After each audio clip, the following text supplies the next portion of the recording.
and I haven't seen her in, a long time, probably a couple of years. So when I went to see her, she started telling me about this pastor in town.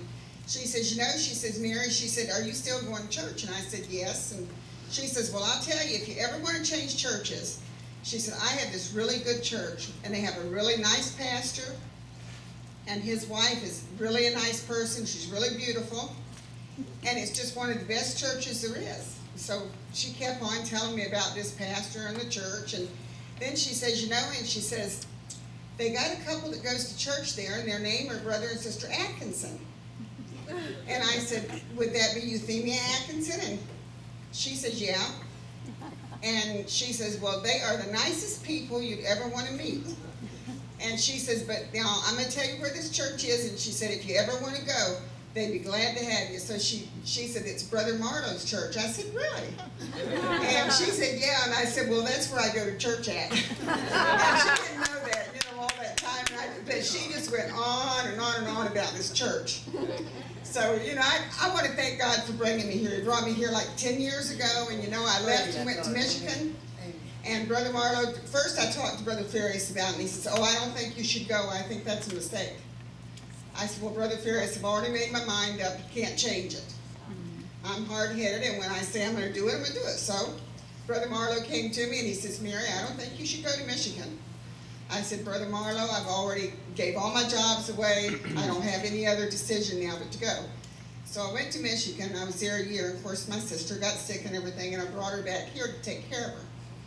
I came, and I promised God when I was up there, I said, God, if you'll let me get back to Bradenton, to the Bradenton Gospel Tabernacle, I promise you I will never leave there again.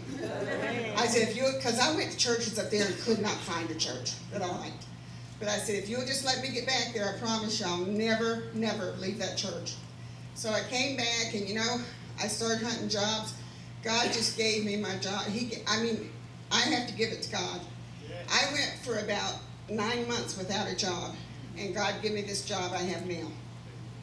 And I'm telling you, when He gave it to me, I used to think, God, I need a job. When are you going to, I'm looking around, I can't find nothing. And then this job came. Well, the other day, I went to the mailbox to check my mail. And of course, there was no check. And I went Friday, no check.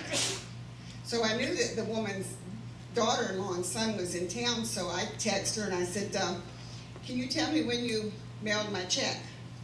She said, well, we didn't mail it, Mary. She said, I'm going to bring it over to you. So they came over, and of course her husband handed me the check. Well, then she comes to me and she hands me this envelope.